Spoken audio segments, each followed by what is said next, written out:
నమస్తే. గత 3 రోజులుగా ఇస్తున్న అప్డేట్కి మీరు స్పందిస్తున్న తీరుకు ధన్యవాదాలు.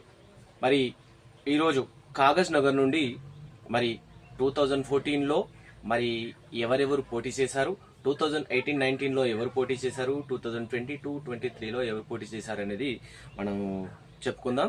తర్వాత మీరు కామెంట్ రూపంగా ఖచ్చితంగా మీ ఆన్సర్ని ఇవ్వండి. ఎవరు రాబోయే ఎన్నికల్లో గెలిస్తే బాగుంటుంది, ఎవరు పోటీ చేస్తే బాగుంటుంది అని చెప్పేసి మీరు కామెంట్లో చెప్పండి. అయితే 2014లో కాగజ్ నగర్ నుండి సిర్పూర్ కాగజ్ నగర్ అయితే అక్కడ పార్టీలు 2014 నుండి బీఎస్పీ కోనేరు కోనప్ప పాల్గొన్నారు. అదేవిధంగా కాంగ్రెస్ నుండి కొక్కిరాల ప్రేమ్ సాగర్ రావు చేసిండు. అయితే ఇప్పుడు ప్రస్తుతానికి ఆయన మంచిర్యాల నుంచి ఎమ్మెల్యేగా ఉన్నారు. అప్పుడు 2014లో ఆయన కాగజ్ నగర్ నుండి పార్టిసిపేట్ చేసిండ్రు. టీఆర్ఎస్ అప్పటి టీఆర్ఎస్ ఇప్పుడు బీఆర్ఎస్ మరి కావేటి సమ్మయ్య అని చెప్పేసి పార్టిసిపేట్ చేసిండు.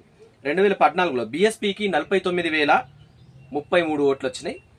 మరి 40,193 కావేటి సమ్మయ్యకు వచ్చినాయి. అప్పుడు అక్కడ కావేటి సమ్మయ్య అంటే టీఆర్ఎస్ తరపున వ్యక్తి ఓడిపోయిండు. మరి ఎవరైతే బీఎస్పీ తరపున కోనేరు కోనప్ప నిలబడారో తను గెలిచారు. మరి ఇక్కడ చూసుకుంటే టీఆర్ఎస్ కు అక్కడ అంతగా బలం లేకుండే, అతి కొద్ది ఓట్ల తేడాతోని మరి టీఆర్ఎస్ ఓడిపోయింది. ఇక 2018-19 ఎన్నికల్లో బీజేపీ అభ్యర్థి డాక్టర్ కోటపల్లి శ్రీనివాస్ అని చెప్పేసి బీజేపీ నుండి, టీఆర్ఎస్ నుండి కోనేరు కోనప్ప అంటే ఇప్పటి బీఆర్ఎస్ అప్పటి టీఆర్ఎస్ కోనేరు కోనప్ప మరి అప్పుడు ముందుగానేమో బీఎస్పీ నుండి నిలబడ్డాడు, ఇప్పుడేమో మరి బీఆర్ఎస్ నుండి నిలబడ్డాడు. అయితే రెండవసారికేమో మరి కోనేరు కోనప్ప టీఆర్ఎస్ నుండి గెలవడం జరిగింది. అప్పుడు మరి కాంగ్రెస్ నుండి పాల్వాయి హరీష్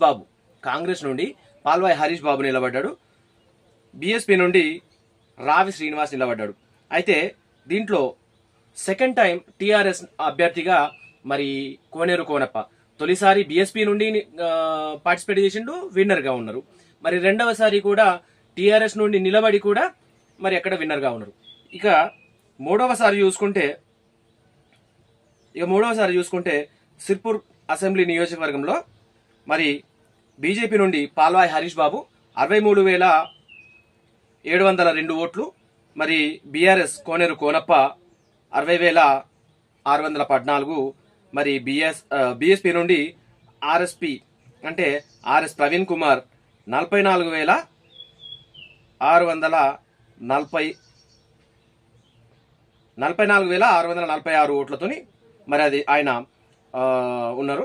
మరి కాంగ్రెస్ చూసుకుంటే రావి శ్రీనివాస్ 8,427 ఓట్లతోని ఆయన ఉన్నాడు. అంటే కాంగ్రెస్ కి అంతగా ప్రాతినిధ్యం లేదు కాగజ్ నగర్ లో.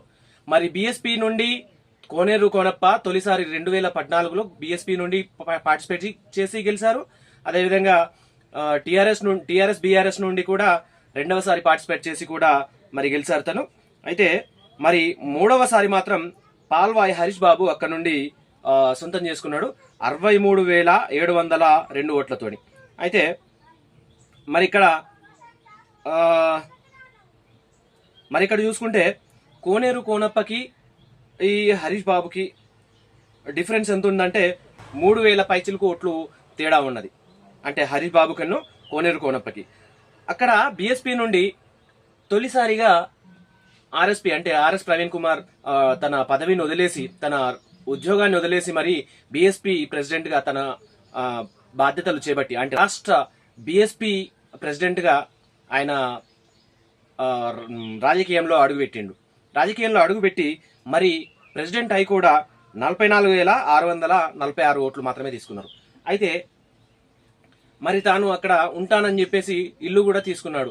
అయినా మరి వారు అక్కడి నుండి ఓడిపోవడానికి గల కారణం అనేసి మనం చూసుకుంటే అక్కడ ప్రజలు పాల్వాయి హరీష్ బాబుకి ఇచ్చిండ్రు, అంటే బీజేపీకి ఇచ్చిండ్రు. ఒకసారి బీఎస్పీ గెలిచింది, రెండవసారి బీఆర్ఎస్ గెలిచింది అంటే టీఆర్ఎస్ గెలిచింది, మూడోసారి బీజేపీకి ఇచ్చింది. అంటే రాబోయే ఎన్నికల్లో ఇంకెవరికి గెలిపించబోతున్నారు? మీ మాటల్లో మీ కామెంట్ రూపంగా చెప్పండి. మరి మూడవసారి అయితే 3 సార్లు ప్రతి ఎన్నికల్లో ఒక్కొక్క పార్టీకి మీరు ప్రాధాన్యత ఇస్తూ పోయినరు. మరి 4వసారి ఏ పార్టీకి మీరు ప్రాధాన్యత ఇవ్వబోతున్నారు. ఈ వీడియో కనుక నచ్చితే ఒక లైక్, ఒక షేర్ ఖచ్చితంగా చేయండి. కామెంట్ మాత్రం ఖచ్చితంగా చేయడం మర్చిపోకండి. చూస్తా ఉండండి SSG న్యూస్ టీవీ. మీతో శ్రీనివాస్.